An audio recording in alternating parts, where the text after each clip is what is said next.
Bonjour. Bonjour Julien. Pour commencer, est-ce que tu peux nous dire pourquoi on fait cet entretien en cachant ton visage et surtout en modifiant ta voix? La réponse est très simple, ça s'appelle devoir de réserve. Il faut savoir que tout fonctionnaire d'État est soumis à un devoir de réserve qui lui interdit de s'exprimer d'une manière qui pourrait nuire à son administration, sachant que la nuisance à l'administration relève de l'appréciation seule de l'administration qui est juge et partie. Donc on pourrait croire qu'on est protégé par la Déclaration des droits de l'homme qui dit qu'on ne saurait être impliqué pour ses opinions politiques et qui nous garantit la liberté d'expression. Sauf que cette Déclaration des droits de l'homme, dans la version moderne, prévoit qu'elle n'est pas valable s'il y a une atteinte aux intérêts de l'État. Et il y a des jurisprudences au niveau de la Cour européenne des droits de l'homme qui ont sanctionné des fonctionnaires qui s'exprimaient et qui mettaient en cause leur administration. Donc aujourd'hui, tout fonctionnaire d'État est soumis à un droit de réserve très strict qui lui interdit de s'exprimer. Ce que l'État attend des fonctionnaires, c'est qu'ils soient obéissants. Et ils ont écrit les lois pour imposer cette obéissance. Donc il y a une façade de pays de la liberté, de pays des droits de l'homme. On a une Cour européenne des droits de l'homme, mais tout cela n'est valable tant qu'on ne s'attaque pas au système. Alors revenons un peu à ce qui toi t'a donné envie de devenir policier puis ensuite CRS. Alors moi je suis rentré dans la police très jeune, et quand on est jeune, on a pour certains des idéaux, et je pense que la plupart des policiers sont entrés dans la police par un souci de défendre la justice. Et la justice, c'est défendre les plus faibles, de défendre l'État, parce que l'État est au service de ses concitoyens. Donc je crois que tous les policiers s'engagent un moment dans la police par un idéal de justice. Ensuite, moi j'ai fait mes armes en région parisienne, dans les quartiers difficiles, et après c'est des questions personnelles, 2 enfants, une séparation, 2 pensions alimentaires. Et là, quand ça devient difficile, dans la police, il y a une solution qui est très accessible, qui s'appelle les CRS, parce qu'en CRS, nous sommes les seuls à avoir les heures supplémentaires payées. On a des primes de déplacement, on passe beaucoup de temps en déplacement. Et la première motivation, elle est d'ordre financier pour payer les pensions alimentaires, le crédit immobilier. Et c'était pas du tout un idéal de rentrer dans les CRS, même si quand on est jeune, on peut croire que les CRS c'est un métier qui est noble, parce qu'on sert l'État, et que encore une fois, on peut croire que l'État il est au service du peuple, il est au service des Français, il est au service de chacun. Qu'est-ce qu'on t'apprend à l'école? On t'apprend que la France est le pays des droits de l'homme, le pays de la justice, que l'État est garant de ces valeurs qui sont extrêmement nobles. Donc, qu'en te mettant au service de l'État, en particulier dans la police, et en particulier au sein des forces mobiles qui défendent l'État, contre les tentatives de déstabilisation, qu'elles soient d'extrême gauche, d'extrême droite, qui pourraient porter atteinte à l'intégrité de l'État, tu sers la justice, tu sers le peuple. Sauf que, derrière, tu t'aperçois très rapidement qu'il y a d'autres réalités. Tu t'aperçois très rapidement que en servant l'État, tu sers des intérêts qui sont très souvent partisans et qui vont pas forcément dans le sens de la justice. Tu t'aperçois que on te donne des ordres qui sont légaux, mais qui sont pas forcément légitimes, qui sont pas forcément justes. Parce que l'État, il écrit des lois qui nous permettent de se protéger. Là récemment tu t'es mis en arrêt maladie parce que t'en pouvais plus de réprimer les gilets jaunes. Est-ce que tu peux nous expliquer un peu ce choix? Alors là, c'est extrêmement clair. J'ai peu d'expérience en CRS, parce que ça fait 4-5 ans que je suis en CRS, moi je viens de la police urbaine. Et j'ai pu voir, selon les différentes opérations de maintien de l'ordre dans lesquelles j'ai été affecté, que les ordres diffèrent énormément. Et on est des fois dans des situations où on nous demande de faire un usage extrêmement raisonnable de la force. On nous interdit des moyens intermédiaires tels que les lanceurs de balles de défense ou les moyens lacrymogènes, alors que des fois on pourra en avoir besoin pour notre sécurité. Mais nous avons des ordres très stricts qui nous les interdisent. Et sur les maintiens de l'ordre que j'ai pu vivre à Paris, sur les manifestations des Gilets jaunes, on a eu droit à tous les moyens. On a eu des ordres qui étaient extrêmement offensifs. Moi, je n'avais jamais vu ça. On a eu des ordres qui étaient à la limite de la légalité. Parce qu'on a un principe de proportionnalité dans la réponse à ce qu'on pourrait qualifier de désordre, donc dans notre mission de rétablir l'ordre. Et nous sommes censés répondre par des moyens qui sont adaptés au désordre auquel nous faisons face. Quand on emploie les gaz lacrymogènes pour disperser les foules, c'est que la foule, elle est hostile. C'est qu'à un moment donné, il y a un danger sur la voie publique et qu'il y a une nécessité de rétablir l'ordre qui est indiscutable. Sauf que là, on a eu des ordres, je peux le dire parce que j'en ai parlé avec beaucoup de collègues qui étaient présents sur les premières manifestations de Paris, qui étaient extrêmement agressifs. On a employé des moyens lacrymogènes après sommation ou sans sommation, alors qu'ils n'étaient clairement pas justifiés par rapport à ce qu'on avait pu vivre par le passé. On a connu des manifestations où on était violemment pris à partie par des casseurs professionnels, par des casseurs de flics, des tueurs de flics, les Black Blocs ou autres, où on nous interdisait les moyens de défense appropriés. Donc là, après, on peut se poser la question. C'est pas à moi d'y répondre. C'est juste qu'il y a à un moment donné des vraies questions à se poser. Alors, je pense que tu as déjà vu ces images, mais quand on a 5 CRS qui tabassent un manifestant à terre non armé, comment est-ce qu'on peut expliquer que de telles choses arrivent? Il y a de nombreux paramètres qui rentrent en ligne de compte. Déjà, il faut savoir qu'un CRS, il est quand même sensible à ce qu'il entend dans les médias. Quand dans les médias, on répète que les gilets jaunes responsables ne doivent pas aller manifester le samedi, tu interprètes ce message de la manière suivante. À savoir, celui qui sera là en face de toi samedi, ce n'est pas quelqu'un de responsable. Ce n'est pas quelqu'un de pacifique. C'est quelqu'un qui risque de s'en prendre à toi, qui représente un danger.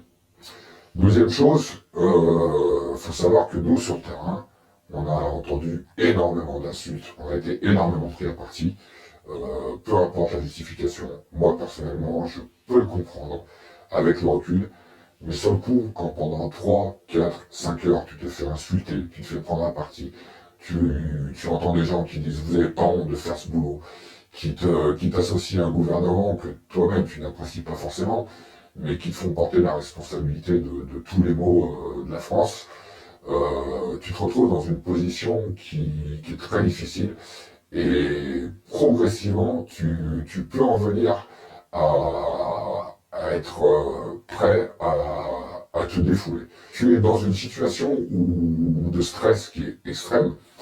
Peut y avoir aussi une situation de peur, parce que on paraît invincible derrière nos casques et nos boucliers, mais on a énormément de collègues qui sont blessés sur les services d'ordre. Il faut savoir que rien qu'un pétard, rien qu'une grenade, ça peut aussi provoquer des blessés du côté des forces de l'ordre. Les gaz, on en mange autant que les manifestants.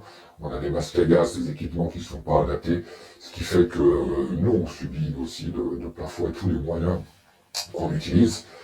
Et quand tu es levé depuis minuit ou 2 heures, que tu n'as peut-être pas dormi de la nuit, et qu'il est 18 heures, que tu es au bout du rouleau, ça peut, pour certains, je ne justifie en aucun cas, je ne l'excuse pas, mais ça peut, à un moment donné, provoquer des excès.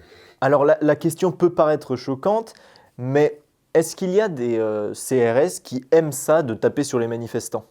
Alors je crois que tu as deux cas de figure. Tu as celui qui est soumis à la pression, à la violence des manifestants ou des casseurs, qui à un moment donné n'attend qu'une chose, c'est de pouvoir se défouler. Et puis effectivement, tu en as une partie, mais qui pour moi est vraiment minoritaire de ce que j'ai pu voir, qui espère que le service sur lequel il est engagé dégénère pour pouvoir effectivement cogner, et peu importe qui est en face de lui. Mais réellement, c'est une partie qui est minoritaire. Je crois que la majorité espère une chose quand ils sont engagés sur un service d'ordre, c'est d'être cantonné à ce qu'on appelle la réserve sur roue. Tu restes dans ton fourgon et t'attends que ça se passe parce qu'on n'a pas besoin de toi. Et aujourd'hui, je pense que mes collègues préféraient 100 fois ou 1000 fois qu'il n'y ait pas de grabuge. Alors là, dans tout ce qu'on dit, on a l'impression que tu ne veux plus faire CRS, pas parce que tu es d'accord avec les Gilets jaunes, mais parce que tu ne peux plus faire ton boulot dans de bonnes conditions. Est-ce que c'est vraiment ça ou est-ce que les revendications des Gilets jaunes te touchent également? Alors ça, effectivement, c'est un paramètre aussi important, parce que moi, dès le départ, j'ai adhéré aux revendications des Gilets jaunes. Je suis quelqu'un qui est humain. Quand on voit des gens qui sortent dans la rue l'automne, spontanément, simplement pour réclamer un peu de décence, la capacité à vivre de leur travail, il y a quand même un moment où on peut essayer de comprendre, de s'intéresser à leurs problèmes. En face de nous, on a quand même des gens qui peuvent être nos frères, nos sœurs, nos parents, nos amis, nos voisins. Donc effectivement, moi ça m'a posé un problème immédiatement. Et d'autre part, nous on le sait, notre boulot c'est de défendre les institutions. Et certains pourront dire qu'on est les chiens, mais si j'accepte cette analogie, à ce moment-là, je dirais que moi je veux bien être un chien, si c'est pour défendre une cause qui est juste. Et aujourd'hui, c'est pas forcément le cas. Et comme on dit, il n'y a pas de mauvais chiens, il n'y a que des mauvais maîtres. Et moi, je ne crois pas du tout en ces maîtres qui sont aujourd'hui, qui ont confisqué le pouvoir. Et pour moi, il n'y aura plus de retour en arrière. Je pourrais plus faire ce métier de CRS tant qu'on n'aura pas un État qui sera démocratique.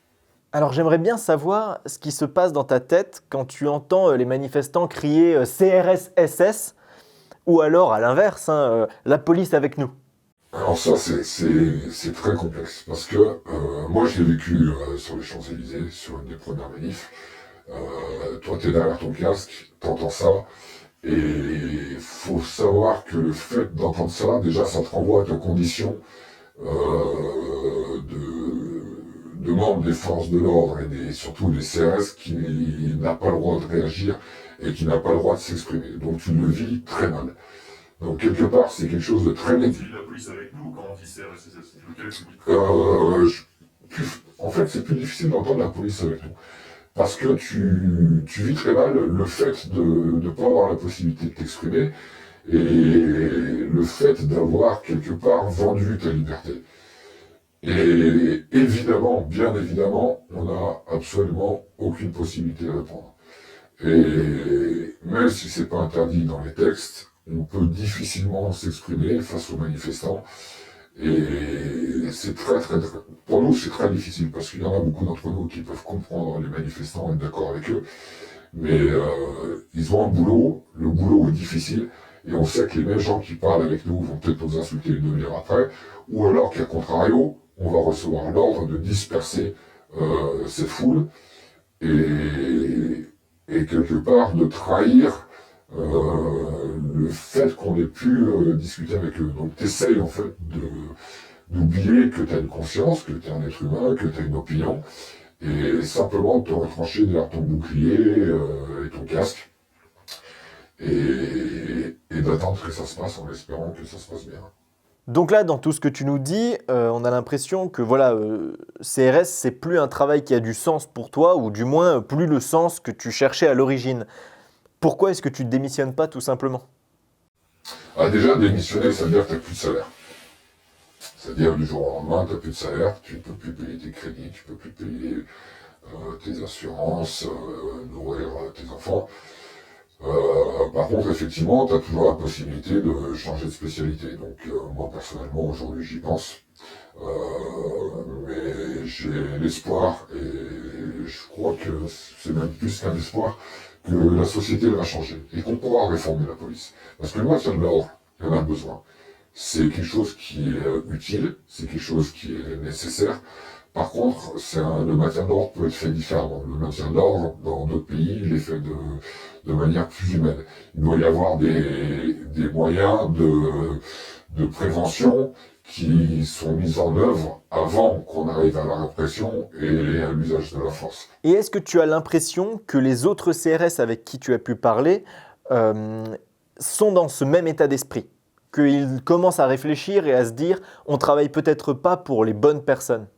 Moi, je crois que comme dans tout corps de métier, tu as des gens qui se posent des questions, d'autres qui ne s'en posent pas. Il y a des questions qui mettent devant des difficultés intellectuelles. Où à un moment donné, si tu remets en question la noblesse de ton engagement, tu risques de très mal le vivre.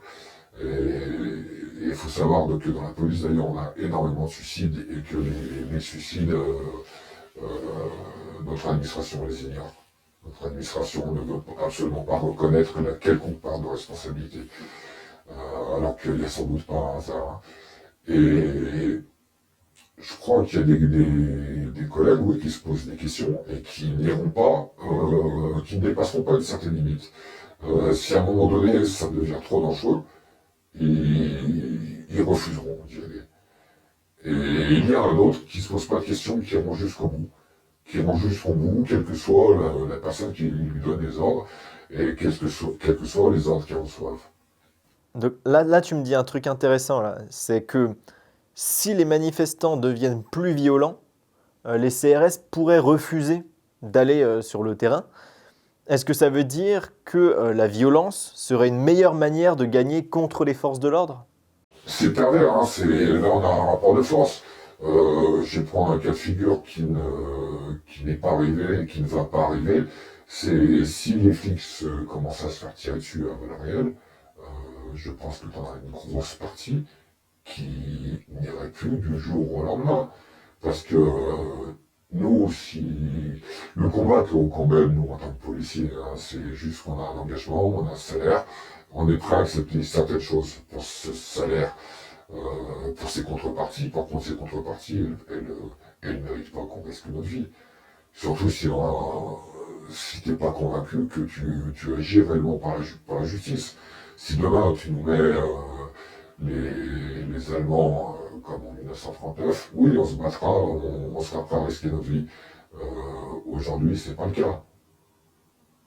Alors bien sûr, je vais pas dire qu'il faut qu'il y ait de la violence pour que le mouvement des Gilets jaunes au pied de gain de cause, mais les collègues sont certainement pas prêts à tout accepter pour 40 balles par jour.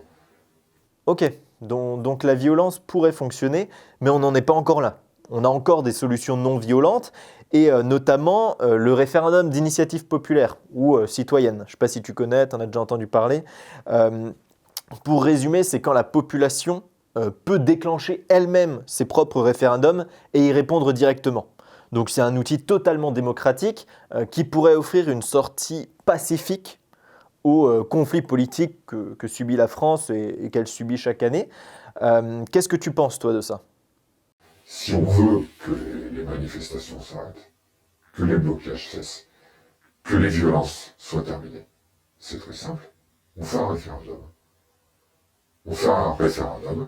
Voulez-vous modifier la Constitution et intégrer le RIC tel qu'il est proposé par exemple, l'association Article 3.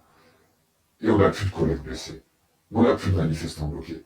On n'a plus de gens qui se trouvent, des artisans ou des commerçants qui se retrouvent en difficulté à cause des blocages. On règle le problème de manière démocratique. Donc moi, je vais aller plus loin que ça. On a la veille de l'acte 5, et il y aura sans doute un acte 6, un acte 7, un acte 8, parce que les manifestants ne sont pas prêts de lâcher.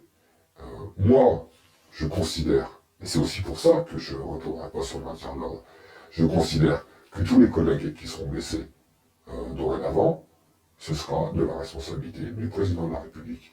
Parce que entre ses mains, en tant que président de la République, il dispose d'une solution pacifique et démocratique.